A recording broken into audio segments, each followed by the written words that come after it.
What's going on, guys? This is Bombay here, and today I want to be talking about flash events and how to prepare for them.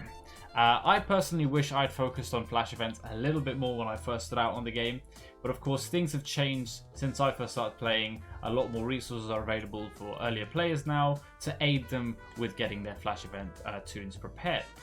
So flash events are events that occur once every week on the Friday of that week, and that is every single week. So for the month we have a total of 4 flash events, one of which I should mention occurs every other month, and I'm going to show in detail which event that is and what the events are. So in total we have 4 events, which are the Chaos Theory event, the Relic Hunt event, the Payday event, and the Block Party event, which is the one I just mentioned, being every other month. First we have the Chaos Theory, which is the first Friday of the week. The tunes required for this are the Wakandans, one of which being Shuri is legendary. Now if you're thinking, how am I going to play when she's legendary? Well, not to worry. As you can see here, if we zoom in a little bit more, you're going to need 4 Wakandan characters to participate in the first 4 tiers of the event. So that'll get you all the way up to here, where my mouse cursor is right now, and that'll reward you with a total of 25 silver promotion credits and 11 gold promotion credits. Now, of course, that is not going to be every single attempt. That is only going to be for your first attempt, because if you have a look here, it shows a little number 1 symbol, and that is of course for first time rewards, which we've detailed at the bottom of the infographic itself. Everything here is going to explain where the characters are obtainable, how they're farmable, and what type of tunes they are. So going back to the Chaos Theory event, the Chaos Theory event rewards you with silver and gold promotion credits. This is of course very handy if you want to take specific characters to specific red stars. For the most part, the further you grow in the game, the more red stars you'll acquire, of course. But this is personally a very important one, I think, to focus on. It's not going to be too easy very early on, because Black Panther is not unlockable until one of the later Nexus campaign nodes, I believe it is. And Okoye, also another campaign farm. Now, M'Baku being Arena Store shouldn't be too difficult. However, I would not prioritize him in the early stages of the game, nor Killmonger for that matter. Now, raid credits aren't very easy to acquire early on, especially depending on what level you are and whether you're in a good alliance or not. So I'd say for the most part, you're going to be sticking around for a while before you can really work on your Chaos Theory tunes. But of course, like I said, these are Wakandans, so at least it's a synergized team, meaning that you can go on and use them in other game modes. Moving on, we have the Relic Hunt event. The Relic Hunt event requires hand tunes only. As you can see, once again, you have a range of characters that are farmable either via the campaign nodes, the raid store, and the arena stores. Not to forget, the war store as well for Nobu. I would never ever suggest farming Nobu out of the war store unless you are trying to rank him up for the Phoenix event. Phoenix, of course, this is a side step. Phoenix, of course, is a legendary unlock at 6 stars, requiring villain, mystic, and controller characters. Yeah, villain, mystic, controller. Brain fart there. Hand Archer, I would definitely not suggest farming for this. Hand Sentry, of course, like I said, has a campaign node, so he's farmable via that. The only characters I would prioritize farming for this event are Electra, Hand Assassin, Hand Sentry, Hand Sorceress, and Nobu. The other 2 are quite garbage in my opinion, and not worth the resources that you're going to have to put into them. So what Relic Hunt rewards you with is a selection of improved and advanced, and not to forget, superior gear as well. Now, superior gear is for tier 6 and tier 7, so that is going to take you a while to get your characters. And when I say tier 6, tier 7, tier 5, these are the amount of stars that you're going to need to have your characters at. So for example, if it's tier 1, you'll need them at 1 stars. If it's tier 2, 2 stars, and so on and so forth. Now, the Relic Hunt event for the most part isn't too difficult to farm. Hand Sorceress, Electra are farmable very early on. Hand Sentry is not too far off. Not too far out of your reach early on in the game, but again, for the most part, you will be unlocking these characters through orbs like premium orbs, basic orbs, and very early on having a few mega orbs as well. So don't worry, you will be able to get them. But the idea is that you want to slowly build them up to a certain star rank. That's the kind of goal that I'm getting on here with this video. You have to slowly build them up as you progress in the game. these farmable characters should be a passive farm. And what do I mean by passive farm? As you go on, you're going to realize you'll need to focus on characters for the Heroes campaign, for the Villains campaign, Cosmic Nexus, etc. What you don't want to do is forget about these characters, which of course are useful for these particular events. So moving on, we have the Payday Event, which is next, and the toons required for this are the Mercenaries. Now the Mercenaries are actually a great war defensive team, but I will say that that Deadpool, of course, is part of the X-Force team, which is a war offensive team. So do not mix those two up. Again, you have a selection of different ways to farm these characters. I will advise that Taskmaster here is only available in Doom 3.9, so you will not be able to get him unless you're very lucky with your orb pulls. That's something to always remember. A lot of these characters you will be able to farm in early nodes and some not so much. Once again, I should always advise that store currency is very hard to acquire early on in the game unless you either purchase them or sell your soul to Scopely and play a lot. So I wouldn't prioritize Deadpool in the arena store. You do actually get him unlocked for free when you start a new game. I think you unlock him at 2 stars if I'm not mistaken. And that's going to obviously help you jump up to the next tier rank. Bullseye is unlockable in the Heroes campaign. Mercenary Lieutenant also, I believe, in the Villains. But like I said, these characters are very easily obtainable. Mercenary Right Guard, I'd probably say, is one of the more optimal first farms from the Blitz store, just to get him, you know, eligible for the tier 1 or tier 2 events, depending on where you have the rest of your characters, your mercenary characters. The reason why Payday, I'd say, is probably one of the most important to focus on is because they reward you with gold. Now, gold is one of the biggest bottlenecks in Marvel Strike Force, and it's very hard to acquire unless, once again, you're either purchasing gold via you know, your own money, or whether or not you've got the gold rush challenges to the next level. As you can see here, we start at tier 1, it's 75,000 gold, 150,000 gold for tier 2, 250, and so on and so forth. By the time you get to tier 7, that is a total of 2.4 million gold a month that you can get. And just to clarify, each one of these tiers you do get to attempt 3 times, but they only happen once every month, as I said. And if you miss out on it, you're gonna have to wait until the next month to do it again. Last but not least, we have the Block Party event, which requires city heroes only.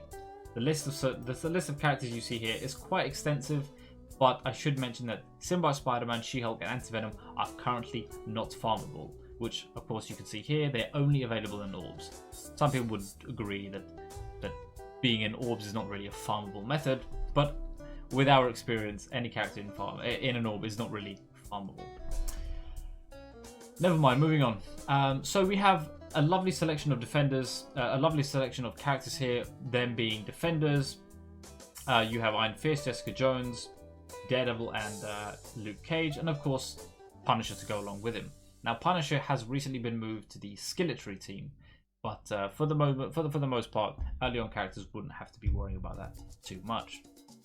Once again, a lot of these characters are very easily farmable from the campaign nodes. I would advise that Ghost Rider, however, and Squirrel Girl are not available until much later in the game, so you're probably not going to get them unless you get very lucky with your orbs. Spider-Man, Spider-Man, Miles, both obtainable in the Blitz store, so I wouldn't really suggest using your currency on them. They're not very good characters, and for the most part, you'll most likely end up building defenders for this event for 2 reasons.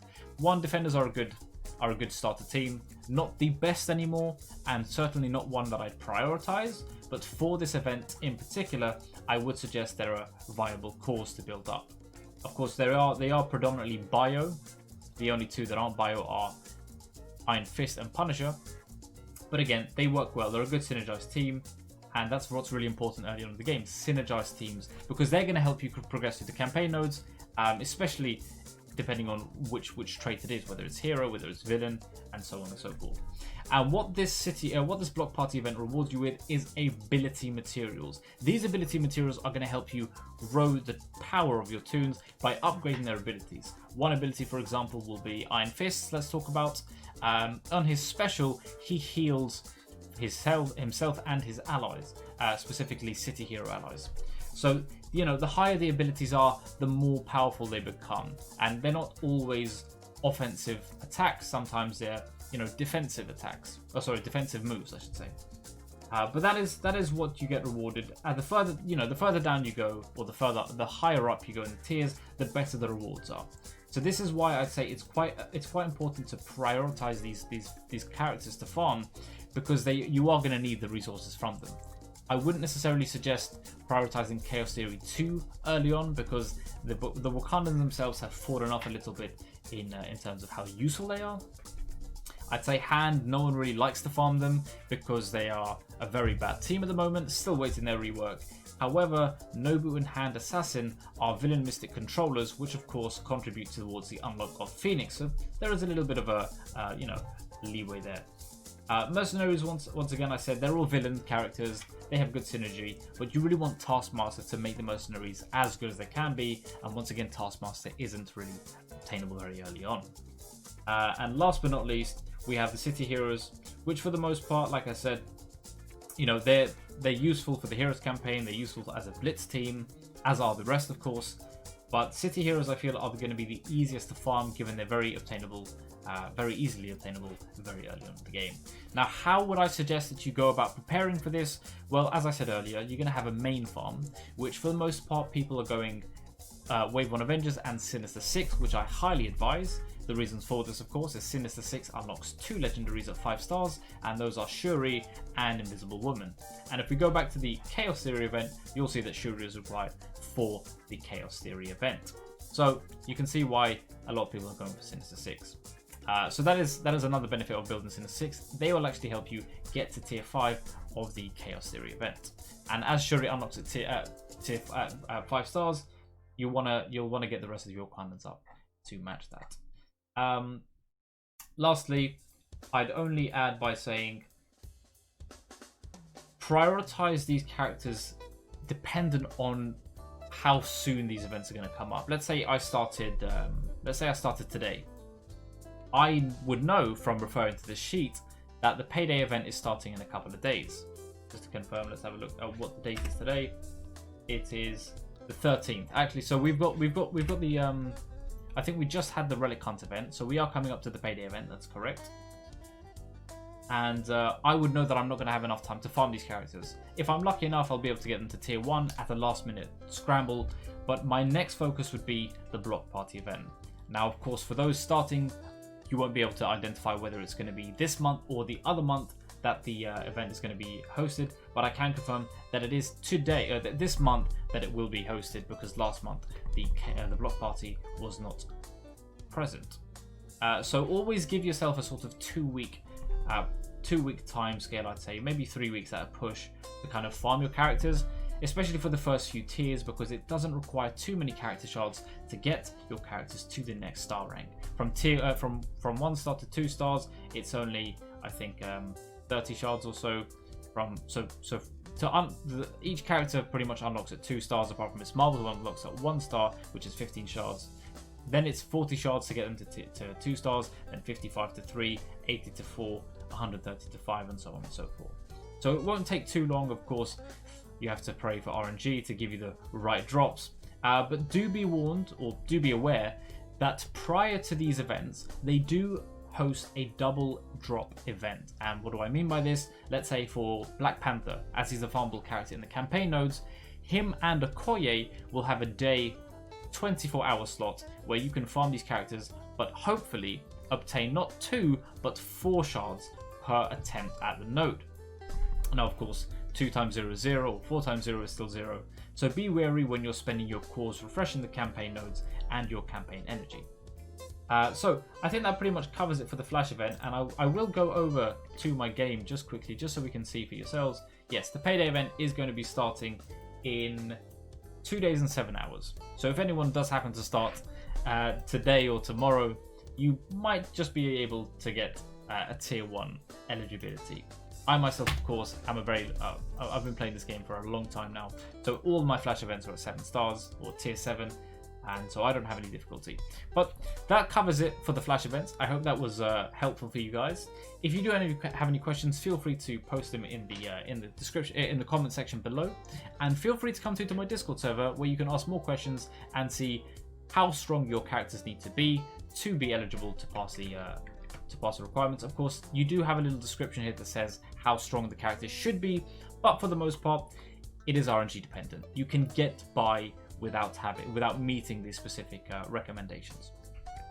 In any case, once again, I hope you found this useful, guys. I hope you enjoyed the video. If you did, be sure to like, comment, and subscribe. And don't forget to click the notification bell so you can get alerted when I release new videos. Come to my Discord server and we can chat more there. Take care, guys. Thanks for watching.